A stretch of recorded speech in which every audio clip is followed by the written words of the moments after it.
Hi hello welcome back to aspirants academy. ഒരു പുതിയൊരു വീഡിയോയിലേക്ക് എല്ലാവർക്കും സ്വാഗതം. അപ്പോൾ ഇത് നമ്മുടെ ഡാൻ ബ്രൗണിൻ്റെ ഇൻഫെർണോൻ്റെ ബുക്കായിരുന്നു കേട്ടോ. ഞാനിങ്ങനെ വായിച്ചുകൊണ്ടിരുന്നപ്പം നല്ലൊരു ആംബിയൻസ് കിട്ടി വീഡിയോ എടുക്കാം. അപ്പോൾ വീഡിയോ എടുത്തതാണ്, അത് കവറാക്കി ഇട്ടത്. അപ്പോൾ നമ്മൾ നേരത്തെ വീഡിയോയിൽ പറഞ്ഞ പോലെ തന്നെ സെക്രട്ടേറിയറ്റ് അസിസ്റ്റൻറ്റിന് വേണ്ടിയിട്ട് പഠിക്കാൻ ചെറുതായിട്ട് സ്റ്റാർട്ട് ചെയ്തായിരുന്നു. ഇപ്പോഴും ആ ചെറുതായിട്ടെന്നുള്ള പേസ് തന്നെ പോയിക്കൊണ്ടിരിക്കുന്നത്. വലിയ വിഗ്രസമായിട്ടൊന്നും പഠിക്കുന്നില്ല, എന്നാലും 11 മണിക്ക് ക്ലാസ് എടുക്കുന്നുണ്ട്. അപ്പോൾ അതിന് വേണ്ടിയിട്ട് നന്നായിട്ട് നോക്കുന്നുണ്ട്. അത് കഴിഞ്ഞാൽ പിന്നെ നോട്ടമൊക്കെ കണക്ക് തന്നെയാണ്. പിന്നെ ഒരു സ്ലോ മൂവിങ് ആയിട്ട് പോയി കഴിഞ്ഞാൽ എന്താകുമെന്ന് നമുക്ക് കണ്ടറിയാം. പ്രിലിംസ് കിടക്കുമോ നമുക്ക് നോക്കി അറിയാമെന്ന് വിചാരിക്കുന്നു. അപ്പോൾ എനിക്ക് പ്രിലിംസിൻ്റെ ഡേറ്റ് വന്നത് ജൂൺ 28 കേട്ടോ. ആദ്യ സ്റ്റേജ് എനിക്കില്ല, രണ്ടാമത്തെ സ്റ്റേജിലാണ് എനിക്ക് എക്സാം. അപ്പം നല്ല രീതിയിൽ നോക്കാനുള്ള ടൈം ഉണ്ട്. പോർഷൻസ് കംപ്ലീറ്റ് ചെയ്യാനും മാത്സ് ചെയ്ത് പഠിക്കാനും ഒക്കെ ആക്ച്വലി പറഞ്ഞാൽ ടൈം ഉണ്ട്. ഓൾറെഡി നമ്മൾ നോക്കിയതായത് ജസ്റ്റ് ഒരു റിവിഷൻ മതിയാവും. അതുകൊണ്ട് പ്രിലിംസ് കടക്കാൻ കുഴപ്പമില്ലാന്ന് തോന്നുന്നുണ്ട്. ഇത് ഈ ഒരു രീതിയിൽ പഠിച്ചാലും ഒരു ജൂൺ 28 ആകുമ്പോഴത്തേനും പ്രിലിംസ് കടന്നു പോകാൻ പറ്റും. പിന്നീടുള്ളത് മെയിൻസിൻ്റെ സ്പെഷ്യൽ ടോപ്പിക്കാണ്. അത് പിന്നെ പ്രിലിംസ് കഴിഞ്ഞിട്ട് സ്റ്റാർട്ട് ചെയ്യുന്നുള്ളൂ എന്ന് വിചാരിച്ചിരിക്കുന്നത്. പ്രിലിംസ് കഴിഞ്ഞിട്ട് എങ്ങനെയുണ്ട് കിട്ടുന്ന കോൺഫിഡൻസ് ഉണ്ടെങ്കിൽ മെയിൻസിൻ്റെ സ്പെഷ്യൽ ടോപ്പിക്ക് നന്നായിട്ട് പഠിച്ച് തുടങ്ങണമെന്നുണ്ട്. മെയിനായിട്ട് നമ്മൾ കോൺസെൻട്രേറ്റ് ചെയ്യേണ്ടത് മാത്സ് തന്നെയാണ് കേട്ടോ. മാത്സും അതേപോലെ തന്നെ ഇംഗ്ലീഷും ഈക്വലി ഇമ്പോർട്ടൻ്റ് ആയിട്ട് കോൺസെൻട്രേറ്റ് ചെയ്യേണ്ട രണ്ട് മേഖലകളാണ്. അതുകൊണ്ട് തന്നെ നമ്മുടെ തൊഴിൽ വാർത്ത, തൊഴിൽ വീതിയിലൊക്കെ വരുന്ന ക്വസ്റ്റ്യൻ പേപ്പേഴ്സ്, അവിടെ മോഡൽ ക്വസ്റ്റ്യൻ പേപ്പേഴ്സ് ഇടാറുണ്ട്. അതിൽ ഞാൻ അതാണ് മെയിനായിട്ട് ചെയ്യുന്നത്. PYQലെ കുറേ ക്വസ്റ്റ്യൻസൊക്കെ അവരുടെ ക്വസ്റ്റ്യൻ പേപ്പറിൽ ഇൻക്ലൂഡ് ആക്കാറുണ്ട്. ഇപ്പോൾ മാത്സ് ആണെങ്കിലും അല്ലാത്ത എക്കണോമിക്സിൽ നിന്നാണെങ്കിലും ഒക്കെ അവർ PYQ എന്നുള്ളത് ഇൻക്ലൂഡ് ആക്കാറുണ്ട്. അപ്പം PYQ കിട്ടും. അതല്ലാതെ നമുക്ക് എക്സ്ട്രാ കറണ്ട് അഫെയർ ആണെങ്കിലും എക്സ്ട്രാ ആയിട്ടുള്ള വേറെ ടോപ്പിക്സുകളാണെങ്കിലും കിട്ടും. അങ്ങനെ അതിൽ നിന്നുള്ള മാത്സാണ് ചെയ്യുന്നത് കേട്ടോ. അത്യാവശ്യം നല്ല ലെവലുള്ള മാത്സാണ്. എനിക്കൊന്ന് മെയിനായിട്ട് തൊഴിൽ വീതിയിൽ ഇടുന്ന മാത്സ് എനിക്ക് നല്ല ലെവലുള്ളത് തോന്നിയിട്ടുണ്ട്. ഒരു സെറ്റ് ചെയ്ത് കഴിഞ്ഞാൽ ഒരു 5-6 എണ്ണമൊക്കെ പുതിയ മോഡൽ മാത്സ് എനിക്ക് കിട്ടുന്നുണ്ടായിരുന്നു.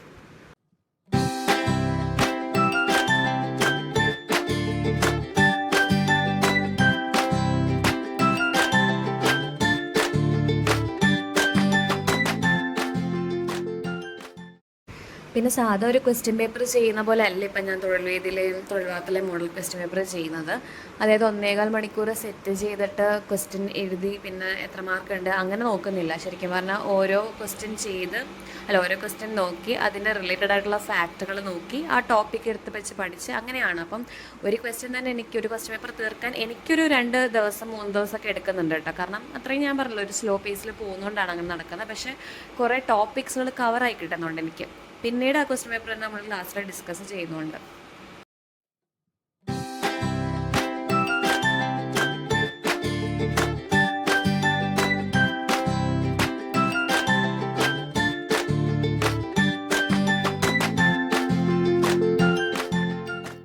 അപ്പോൾ എനിക്ക് തോന്നുന്നു ടോപ്പിക്സ് കവറായി കിട്ടണം എന്ന് ആഗ്രഹമുള്ളവരാണെങ്കിൽ എനിക്ക് ഇഫക്റ്റീവായിട്ട് തോന്നിയൊരു മെത്തേഡ് എന്ന് പറഞ്ഞാൽ ഏതെങ്കിലും ഒരു ക്വസ്റ്റ്യൻ പേപ്പർ എടുത്ത് വെച്ച് ചെയ്യുമ്പം അതിൽ കുറേ ടോപ്പിക്സ് ഉണ്ടാവും. ഇപ്പം ഞാനിപ്പോൾ ഒരു ക്വസ്റ്റ്യൻ പേപ്പർ ഫോർ എക്സാമ്പിൾ എടുത്ത് വെച്ച് കഴിഞ്ഞാൽ അതിൽ സുപ്രധാന നിയമങ്ങളിൽ തന്നെ മനുഷ്യാവകാശം, വിവരാവകാശം, കൺസ്യൂമറും പോക്സും ഒക്കെ ചിലപ്പോൾ വരാം.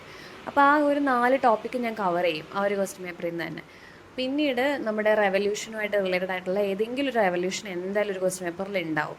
അപ്പോൾ ആ റെവല്യൂഷൻ്റെ പോർഷനിൽ നിന്നും ഞാൻ പഠിക്കും. ആ ഒരു പെർട്ടിക്കുലർ റെവല്യൂഷൻ അവിടെ തീർന്നിരിക്കും. അടുത്തൊരു ക്വസ്റ്റ്യൻ പേപ്പർ എടുക്കുമ്പോൾ വേറൊരു വിപ്ലവമായിരിക്കും അതിലുണ്ടാകുന്നത്. അപ്പോൾ ആ വിപ്ലവം തീർന്നു കിട്ടും. പിന്നെ നമ്മുടെ കേരള പ്രക്ഷോഭമായിട്ട് ബന്ധപ്പെട്ട ക്വസ്റ്റ്യൻസും മിക്കവാറും ക്വസ്റ്റ്യൻ പേപ്പറിലുണ്ടാവും. അപ്പോൾ ആ പ്രക്ഷോഭങ്ങളുള്ള പോർഷനും വായിക്കും. പിന്നെ കോൺസ്റ്റിറ്റ്യൂഷൻ്റെ പല ക്വസ്റ്റ്യൻസും വരും. അപ്പോൾ ഏതെങ്കിലും പോർഷൻസ് എന്തെങ്കിലും ഡൗട്ട് ഉണ്ടെങ്കിലോ അല്ലെങ്കിൽ അത് തീർക്കണം ഒന്നുകൂടെ വായിക്കണമെന്നുണ്ടെങ്കിൽ ആ പോർഷൻ എടുത്ത് വെച്ച് വായിക്കും. അപ്പോൾ അങ്ങനെ ടോപ്പിക്സ് കവറായി കിട്ടാൻ വേണ്ടി, സിലബസ് കംപ്ലീറ്റ് ആവണം, ടോപ്പിക്സ് കവർ ആവണമെങ്കിൽ ഇതെനിക്കൊരു നല്ലൊരു ഇഫക്റ്റീവ് മെത്തേഡായിട്ട് തോന്നിയിട്ടുണ്ട്.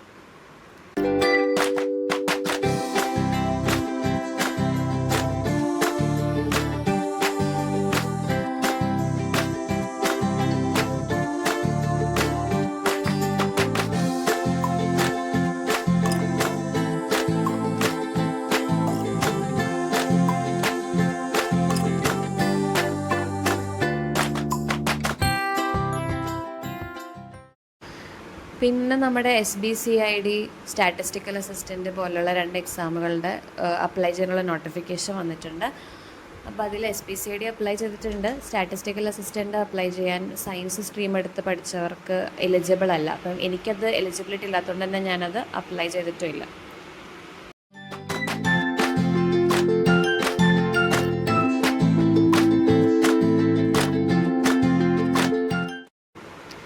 ഇത് ഞാൻ പറഞ്ഞ പോലെ ക്വസ്റ്റ്യൻ പേപ്പർ ഡിസ്കഷൻ ആയിരുന്നു. അപ്പോൾ അതിൽ സുപ്രീം കോടതിയായിട്ട് ബന്ധപ്പെട്ട ഒരു ഭാഗം ഒരു ക്വസ്റ്റ്യൻ ഉണ്ടായിരുന്നു. അപ്പോൾ എനിക്ക് തോന്നി സുപ്രീം കോടതിയായിട്ട് ബന്ധപ്പെട്ട ആ ഒരു ഭാഗം നോക്കണമെന്ന് തോന്നി.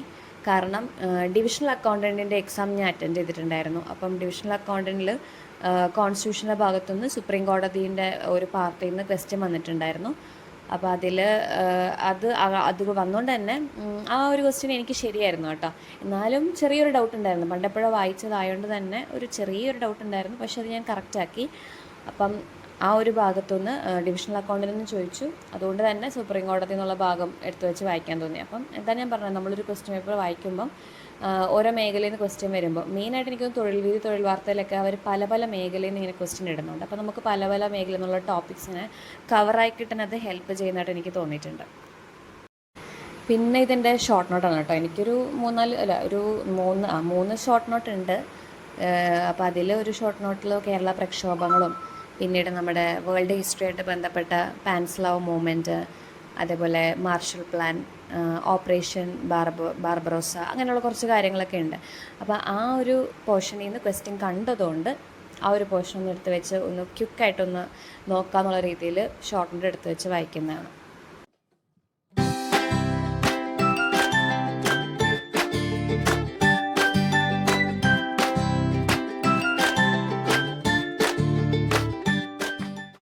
പിന്നെ ഒരു 11 മണിയൊക്കെ ആയപ്പോഴത്തേനും എൻ്റെ ക്ലാസ് ഉണ്ടായിരുന്നു. ക്ലാസ്സിൽ നമ്മൾ ഈ ക്വസ്റ്റ്യൻ പേപ്പർ തന്നെ ഡിസ്കസ് ചെയ്തു, എക്സ്ട്രാ പോയിൻറ്റ്സുകൾ ക്ലാസ്സിൽ ഡിസ്കസ് ചെയ്തു. അത് കഴിഞ്ഞിട്ടൊരു രാത്രിയൊക്കെ ആയപ്പം നമ്മുടെ തന്നെ ക്ലാസ്സിൽ വേറെ ഫാക്കൽറ്റി ക്ലാസ് എടുക്കുന്നുണ്ടായിരുന്നു, അതിലും കയറി. അങ്ങനെ ഇന്നത്തെ ഒരു ദിവസം ഈ ഒരു ചെറിയ രീതിയിലൊക്കെ ഉള്ളൊരു പഠിത്തമൊക്കെ മുന്നോട്ട് കൊണ്ടുപോയി.